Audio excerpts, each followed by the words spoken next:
Originally, this video was scripted, but then they announced the ARMS character, which was my last character in my predictions I wanted to go over. So I said, screw it, let's just do it like I always do, just talking to the microphone without a script. Putting too much thought into these things makes them always disappointing, because you get high expectations of yourself because you put so much effort into your predictions or whatever, or even a video. But we're focusing on predictions right now, so we'll stay with that. So it's better just to wing it, you know? That's how I got all my predictions from before. I've gotten way too many of them right. I didn't put any any major thought into them. I was like a little simple statement, but I'll go over them. Ryu from Street Fighter, because Street Fighter is like the first fighting game. Somebody from Final Fantasy, probably Cloud, because Final Fantasy is like the JRPG. Splatoon's Inklings, but that one doesn't really count because I predicted it right when they showed the trailer for Smash Ultimate, because I could tell they were using the Splatoon 1 Inklings, because if they were going to make a Smash Bros. Game, it would take years of development, and they probably didn't have the Splatoon 2 designs by the time they announced the next Smash game. Sonic, because you gotta have Mario fight Sonic at some point, you know? It's like law. It's kind of like air. You need air to breathe, you need Sonic to fight Mario. Ridley, because people wouldn't shove about him, and also we need more truly evil Smash characters, so we needed another one for the next game in the series, and it had to be Ridley out of everybody. Somebody from King of Fighters, because that's the director of Smash Bros. Is like one of his first fighting games. Yeah, you get the idea now, right? Like there's a couple other characters I predicted I'm not gonna go over, but you get the idea of how I predicted them. It was just kind of like a quick little thought. In fact, the reason why I'm making this video is because I feel like I have some kind of like natural ability or something with how coincidental my predictions are and my wants are with characters who actually get in. Like I made this little graphic here for Byleth. I was like, they're never gonna put Byleth in. It's another Fire Emblem character. And they did. I mean, Three Houses was really good, so I don't blame them. But, you know, really? Byleth? Over, like, something from Xenoblade Chronicles 2? Apparently the Xenoblade Chronicles 2 guy wasn't done being designed by the time they chose Byleth, so whatever. Now you know how crazy my reasons are for character predictions. Let's get started with my first one.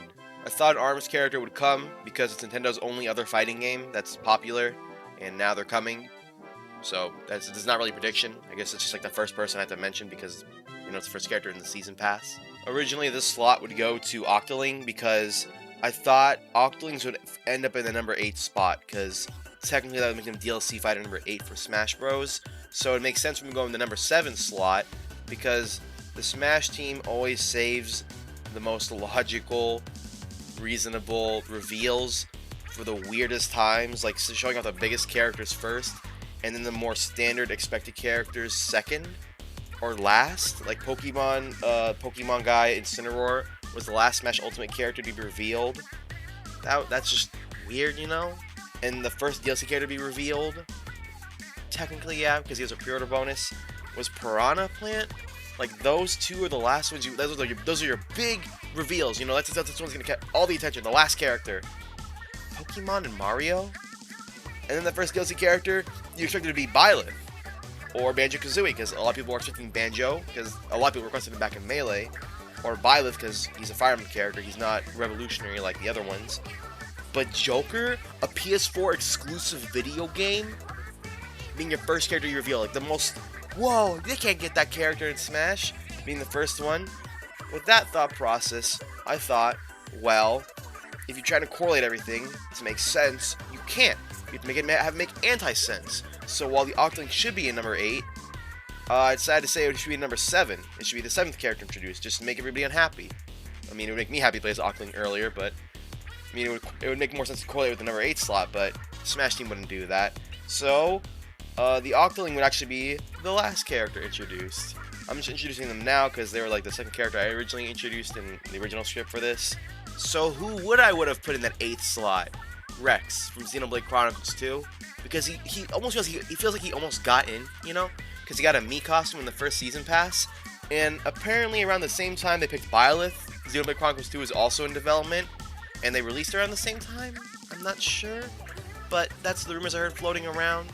Not the rumors, like the research I heard floating around that I can't remember because I don't feel like going back to Twitter like 5 months ago to look up the answers. So I feel like Rex would be the next character, and he'd be the number 8 character, kind of as a way to say, hey, you missed the first time, but here you are now. Here's Rex. Here's another Xenoblade character. Also, from what I stand, both Splatoon 2 and Xenoblade Chronicles 2 have various mechanics and game systems and characters that set them pretty far apart in terms of how they're played from the original game. I'm not sure about Xenoblade Chronicles 2, but I know Splatoon 2 has gone from being about covering the ink as fast as you can and holding on to your specials until the very last second to getting kills being more important, which arguably is probably a better game experience. But it's not like the game has changed completely. It's just that they have become so different in their meta while still having the exact same, I guess gameplay loop is the word I'm looking for, that they're different enough to warrant a new character to present the series.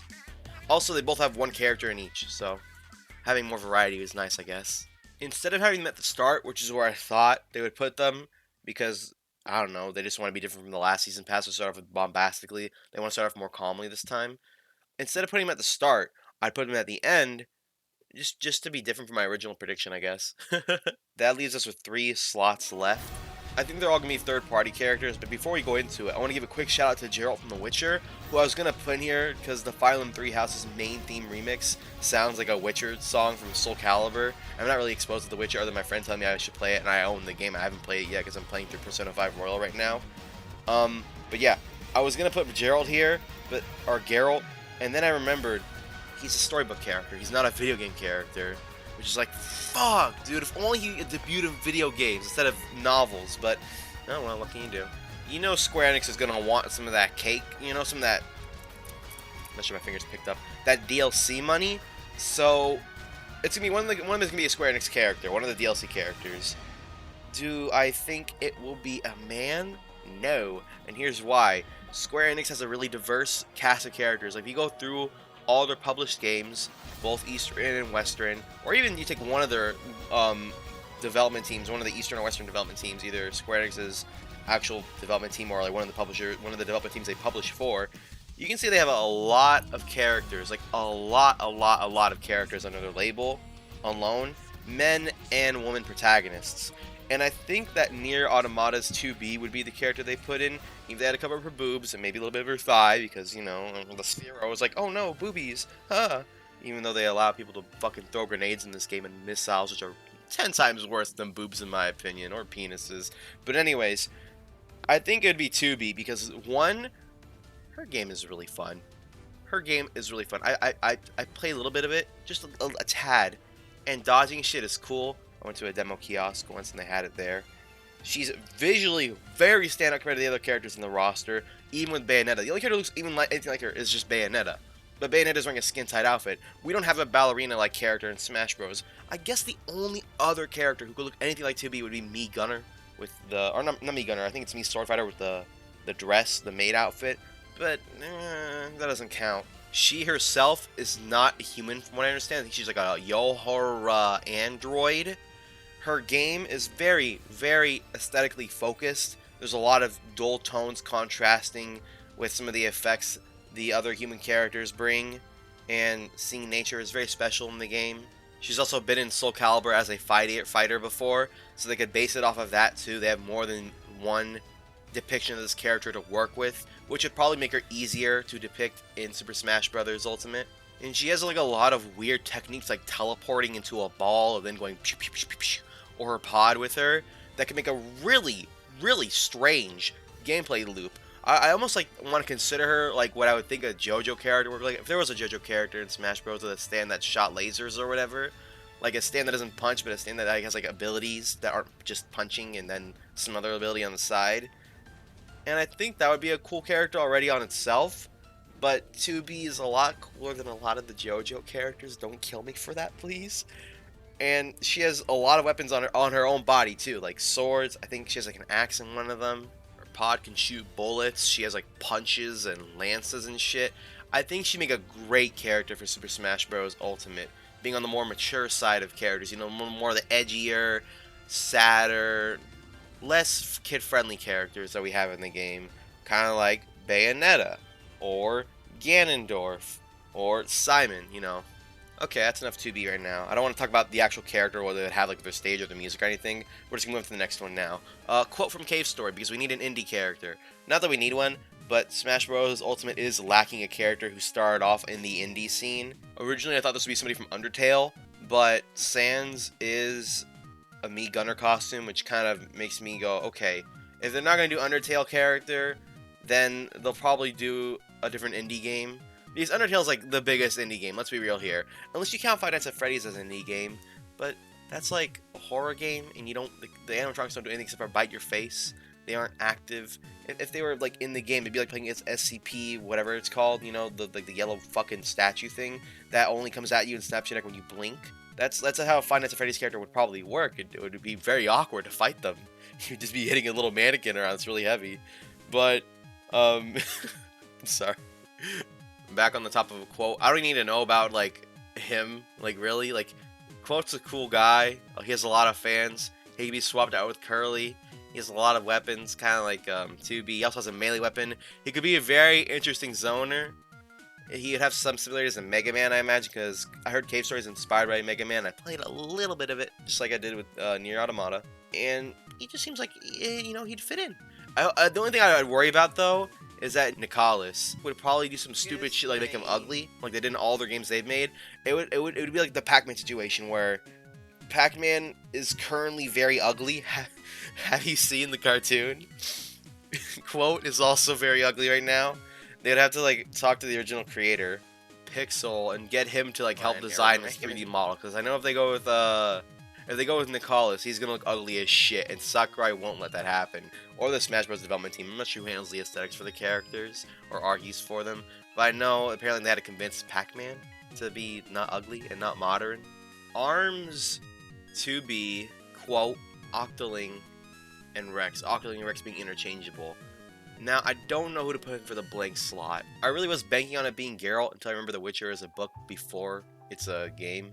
I was also going to say another DLC character for a DLC series, like a Shin Megami Tensei character, because there's already a Shin Megami Tensei character in the game. But that just don't sit right with me no more. Like, I thought about it, I'm like, nah, that's kind of that's like too weak of a reason, you know? That's too little. I also went with the horror angle, but I don't know any horror characters, like, off the top of my head that are kid-friendly enough to be in Smash Bros. While also being, like, fun, you know? Like, most horror characters are like, I come at you very slowly, or I come at you very fast, and then I hit you. And that's it. Or maybe I have a gun and I shoot you once, and I come at you really fast. There's not really anything unique about them, you know? In terms of moves, I'm not saying, like, the characters themselves are not unique. Of course, they probably are. It's just that when you come to a fighting game that's 2D, and it's platform-based, nah, I can't think of any. Off the top of my head, I can't think of a single horror character that would fit. The last character I also wanted to say here was like yknow, but we already have a lot of RPG characters. I feel like he would start off a pass rather than be the one in the middle of it. However, there's one character in my heart of hearts that I don't know if it would make much sense because I don't even have a reason for them, but something in me is just saying, Blue, just say this character for the video, because you know that they're coming. You have that feeling, you know, that you know they're coming, but you shouldn't say because you have no reason, you have no logic. That character is Kazuma Kiryu for me. He's not even like a main character in Yakuza anymore. His story ended with Yakuza 6, and the new character is in Yakuza 7. But either him or Majima, they can be interchangeable. But those two characters, one of them, of course, not both of them. They're not like the same fighting style. One of those two would be in Smash Bros. Personally, I prefer Majima because he's still active while Kiryu's has always been trying to get out the Yakuza business. But I think I don't know why. Something in my heart of hearts is saying, well, I mean, Persona took place in Japan and Shibuya's in the background. So, you know, why not have an actual stage and a fake version of Japan, you know? We already have real Japan, let's get fake Japan. And I'm like, that isn't a really good reason. But, I mean, like, I've come up with the same kind of reason for Hero. Thinking that, like, oh, because Final Fantasy's in Smash Bros. They gotta have a Dragon Quest character. Like, that's such a weak reason. But then Hero came. So I'm gonna say, for the last character in my strange-ass prediction video that we're doing right now, right here, right now, I'm gonna say the last character would be Kiryu or Majima. Why either one of those two? Because of the faces of the series. They're both. I think Majima would be more interesting because, oh well, I think his fighting style is more crazy, and it really stands out. The whole switching character fighting styles would be a thing if they came. But I think Majima's styles are a little bit more unique than Kiryu's. They're both pretty fun, but for Kiryu to really stand out, I feel like he would need some kind of way to dodge around opponents. But that'd probably just be, you know, it's kind of like whatever. And items that would drop down for beast mode, but that's whatever too. Well, Majima can like dance and shit. He has a baseball item mode and just like a bare knuckle mode, and then he has like his sword, his like little dagger, like classic Mad Dog and Shimano fighting style. I think Majima would be better as a playable character, and I prefer him. But I have absolutely no qualms with Kiryu being the character they choose either. So yeah, those are my nonsensical, weird Smash predictions. I originally was going to tell this video threadbare Smash predictions, but my friend recommended me not to. So, I hope you liked watching my very nonsensical Smash video. You might feel like you wasted your time, but you never know, I could be right.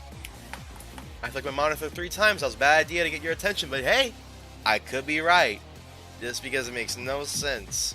I'll see y'all next time. Stay safe. Make sure to drink a lot of water and stay outside. If you're going outside, stay outside with water and a mask. I'll see y'all next time. And if you want, leave your thoughts on my predictions in the comments and leave your own predictions in the comments down below too. I love talking about this kind of stuff. I'll see y'all next time. Bye bye. Oh, and while the outro music's playing, I'm not the Messiah. I don't know if this is true or not. If they're true, I'm lucky. If not, I'm not lucky. I don't have any inside source. Okay, bye.